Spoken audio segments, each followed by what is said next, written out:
जय हिंद दोस्तों। मैं रामराज दांगी आज की करंट अफेयर्स में आपका स्वागत करता हूं। दोस्तों आज मैं लेके आऊं 13 जून 2020 की करंट अफेयर्स और देखेंगे कि 13 जून 2020 की करंट अफेयर्स में क्या क्या है इंपॉर्टेंट जो एग्जाम पर्पज से ज़रूरी है। दोस्तों आजकल करंट अफेयर्स का बहुत बड़ा रोल है एग्जाम में। हर एग्जाम में करंट अफेयर्स से रिलेटेड बहुत सारे क्वेश्चन पूछे जाते हैं, क्योंकि एग्जामिनर चाहता है और देखना चाहता है कि वो आपको चेक करना चाहता है कि आप करंट से कितना अपडेट रखते हैं खुद को। तो दोस्तों आगे बढ़ने से पहले अगर आपने अब तक इस चैनल को लाइक नहीं किया है, अगर चैनल को सब्सक्राइब नहीं किया है तो चैनल को सब्सक्राइब कर लें और दोस्तों साथ ही साथ बेल आइकन को दबाना ना भूलें, जिससे आने वाले सारे वीडियोस के नोटिफिकेशन आपको टाइम पर मिलते रहें। तो दोस्तों आगे बढ़ने से पहले जय हिंद जय भारत। देखते हैं आज का पहला क्वेश्चन। आज का जो पहला क्वेश्चन है दोस्तों वो है, सरकार द्वारा प्रति बूंद अधिक फसल के तहत राज्यों को कितने करोड़ रुपए आवंटित किए गए हैं। तो दोस्तों इसका जो सही आंसर है वो है 4000 करोड़। अब दोस्तों जब बात इस योजना की है तो इस योजना का उद्देश्य क्या है, तो इस योजना का जो उद्देश्य है दोस्तों वो है कि किसानों के कल्याण के लिए योजना बनाई गई है और सूक्ष्म सिंचाई तकनीक से जल की उपयोगिता को बढ़ाया जा सके उस क्षेत्र में, और साथ ही साथ श्रम लागत को और खर्चों को कम किया जा सके किसानों की। यही इस योजना का उद्देश्य है दोस्तों। तो दोस्तों अगला क्वेश्चन देखते हैं। अगला जो क्वेश्चन है दोस्तों, विश्व बाल श्रम निषेध दिवस किस दिन मनाया जाता है। तो दोस्तों इसका जो सही आंसर है वो है 12 जून। अब दोस्तों ये क्यों मनाया जाता है, दोस्तों ये मनाया जाता है बाल मजदूरी को प्रतिबंधित करने के लिए, और साथ ही साथ जो बाल मजदूरी कराई जाती है और जो क्रूर प्रथा रही है और बर्बर प्रथा है उसको रोका जा सके दोस्तों। अब दोस्तों ये किसके द्वारा मनाया जाता है, तो ये जो मनाया जाता है दोस्तों आईएलओ के द्वारा इसको ऑर्गेनाइज किया जाता है। अब आईएलओ क्या है, तो आईएलओ जो है दोस्तों इंटरनेशनल लेबर ऑर्गेनाइजेशन है और इसका जो हेडक्वार्टर है दोस्तों वो जिनेवा स्विट्जरलैंड में है दोस्तों। और दोस्तों इस साल की जो इसकी थीम थी वो थी कोविड-19 protect children from child labour now more than ever. एक बार फिर देख लेते हैं दोस्तों थीम को, कोविड-19 protect children from child labour now more than ever. दोस्तों किसी भी देश की जो थीम आती है उसको जरूर याद करना है, क्योंकि आजकल एग्जामिनर डायरेक्ट क्वेश्चन देश से ना पूछ के उसकी थीम पूछ लेता है। और दोस्तों इसकी जो आईएलओ की स्थापना हुई थी वो 29 अक्टूबर 1919 को हुई थी। दोस्तों थोड़ा सा टाइपिंग मिस्टेक है यहाँ पर, तो इसको सही कर लीजिए, ये 1919 है। अगला क्वेश्चन देखते हैं दोस्तों। अगला जो आज का क्वेश्चन है दोस्तों वो है, रायतो बंधु किस राज्य की योजना है। तो दोस्तों ये इसका जो सही आंसर है वो तेलंगाना राज्य। अब दोस्तों बात जब तेलंगाना की हो रही तो सबसे पहले इस योजना को समझते हैं कि इस योजना का उद्देश्य क्या है। दोस्तों इस योजना का जो उद्देश्य है वो तेलंगाना सरकार के जरिए शुरू की गई किसान कल्याण योजना है ये, और जिसके तहत सरकार किसानों के खाते में 2 अलग अलग चरणों में प्रति एकड़ 4000 रुपये जमा करेगी। मतलब सीधा सीधा है कि यह योजना जो किसान कल्याण के लिए बनाई गई है, और जो किसानों को प्रति एकड़ मतलब 1 एकड़ जिसके पास जमीन है उसको 4000 रुपये दिए जाएंगे, पर 2 अलग अलग चरणों मतलब 2-2 हज़ार रुपये करके दिए जाएंगे दोस्तों। मतलब ये योजना जो बेस्ड है ये किसान सम्मान निधि जो योजना सेंट्रल की है, प्रधानमंत्री किसान सम्मान निधि योजना, उसके तहत है। जैसे उसमें भी 3 चरणों में दिए जाते हैं 2-2 हज़ार रुपये करके, मतलब साल भर में लगभग 6000 रुपये, और प्रति एकड़ के हिसाब से उसमें भी दोस्तों प्रति एकड़ नहीं है दोस्तों, उसमें हाँ उसमें 2000 रुपये प्रति किसान को दिया जाता है और साल भर में 6000 रुपये दिए जाते हैं। हाँ दोस्तों अगला जो क्वेश्चन देखने से पहले जो दोस्तों रायतु बंधु जो योजना है ये तेलंगाना की, पर रायतु भरोसा भी एक योजना है, वो किसकी है, वो इसकी है आंध्र प्रदेश की है। और दोस्तों आंध्र प्रदेश से ही अलग होकर तेलंगाना राज्य को 2014 में बनाया गया था। अब दोस्तों बात जब तेलंगाना की है तो तेलंगाना राज्य की राजधानी क्या है, हैदराबाद है, और यहाँ के जो मुख्यमंत्री हैं दोस्तों वो के चंद्रशेखर राव हैं।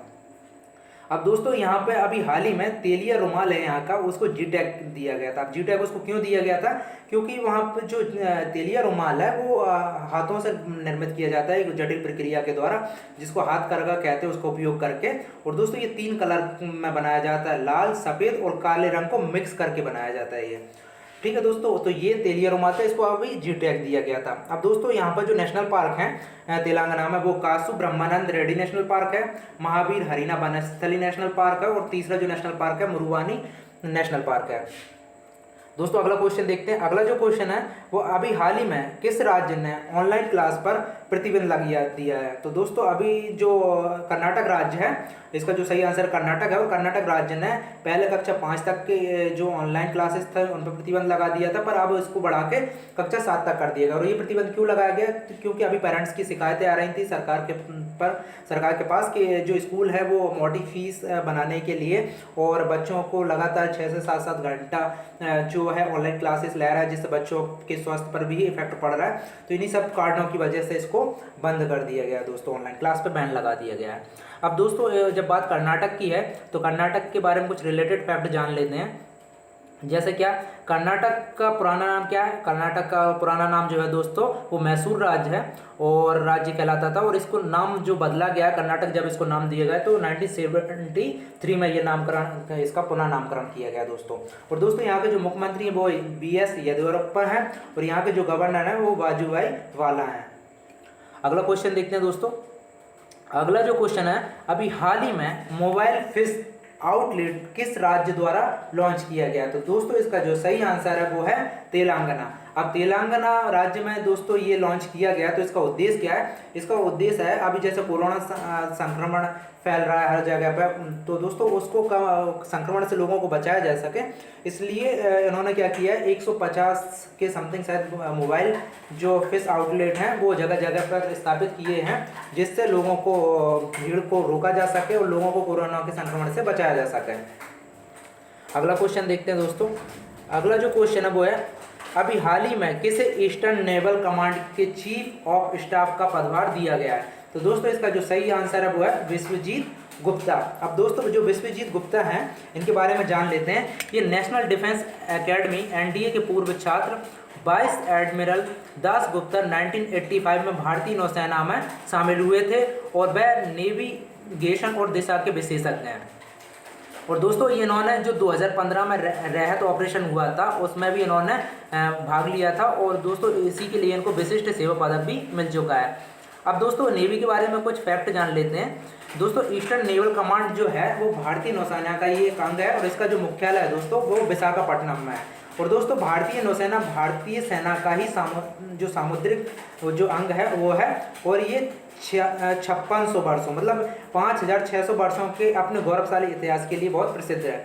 दोस्तों जो हमारी सेना है लगभग उसमें जो नौसेना है उसमें 5500 नौसैनिक हैं और ये विश्व की सबसे बड़ी 5वीं सेना है। और दोस्तों इसके जो वर्तमान नेवल चीफ हैं वो करमबीर सिंह हैं और इसका जो मुख्यालय दोस्तों वो दिल्ली में है। अगला क्वेश्चन देखते हैं दोस्तों।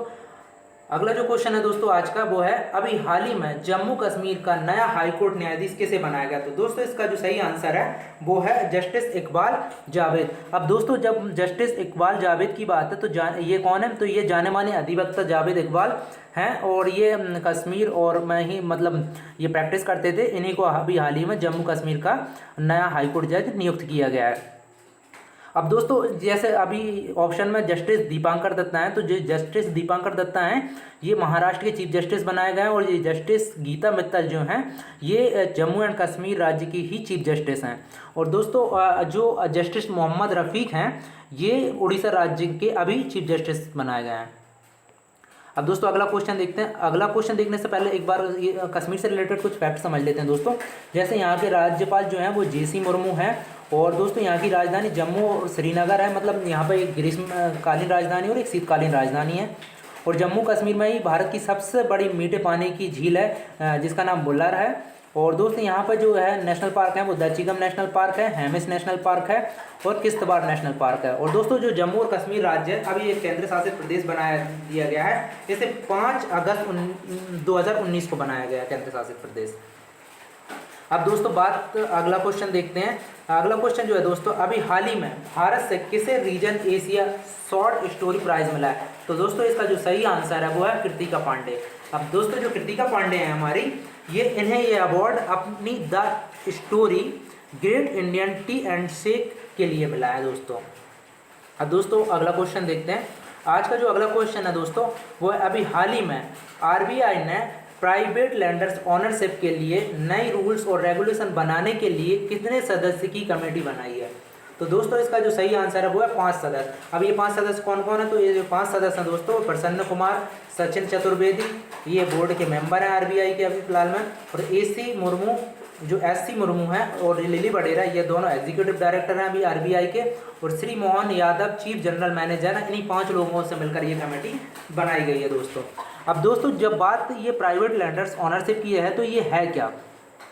तो अभी क्या हुआ है दोस्तों कि जो लाइसेंस लेते हैं बैंकों के जो प्राइवेट सेक्टर वाले, उनके उस लाइसेंस में कुछ मतलब जो कमेटी रहेगी वो रिव्यू करेगी और देखेगी कि उनको लाइसेंस दिया जाना चाहिए नहीं दिया जाना चाहिए, उनके लिए रेगुलेशन बनाएगी, रूल्स बनाएगी कि जिससे जो नए लाइसेंस ले रहे हैं उनके लिए नए रूल्स और रेगुलेशन बनाएगी। और साथ ही साथ चीज़ों को देखेगी, ऑब्जर्व करेगी कि क्या उन्हें लाइसेंस देने से कि कोई ऐसा काम तो नहीं हो सकता या फ्रॉड करने का तो नहीं, या वो जो कंपनी लाइसेंस मांग रही है वो किस तरह की कंपनी है। तो ये सब चीज़ों को रिव्यू करने के लिए और चीज़ों को कंट्रोल करने के लिए कमेटी बनाई गई है। अब दोस्तों जब बात आरबीआई की है तो आरबीआई के बारे में थोड़ा सा फैक्ट जान लेते हैं। आरबीआई की दोस्तों जो स्थापना हुई थी वो 1935 में हुई थी और इसके जो वर्तमान में गवर्नर है वो शक्तिकांत दास हैं और यह आरबीआई के 25वें गवर्नर हैं दोस्तों।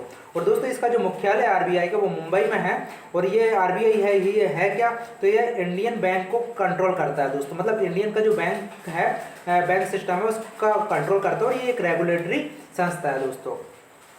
अब दोस्तों अगला क्वेश्चन देखते हैं आज का, कोरोना वॉच ऐप किस राज्य द्वारा विकसित किया गया है। तो दोस्तों इसका जो सही आंसर है वो है कर्नाटक राज्य। अब दोस्तों जब बात इस ऐप की है तो ये ऐप है क्या, तो दोस्तों ये कोरोना वॉच नामक जो ऐप है यह एक मोबाइल एप्लीकेशन है और इस मोबाइल एप्लीकेशन को लॉन्च करने का उद्देश्य संक्रमित व्यक्तियों के मूवमेंट को ट्रैक करना है, जो मतलब कोरोना वायरस से संक्रमित लोग हैं उनको ट्रैक करना इस ऐप का उद्देश्य है दोस्तों। अब दोस्तों इसके बारे में थोड़े से और फैक्ट समझ लेते हैं। जैसे चिकित्सा सेतु ऐप जो है वो उत्तर प्रदेश के द्वारा लॉन्च किया गया था और आरोग्य सेतु ऐप जो है वो केंद्र सरकार के द्वारा लॉन्च किया गया था।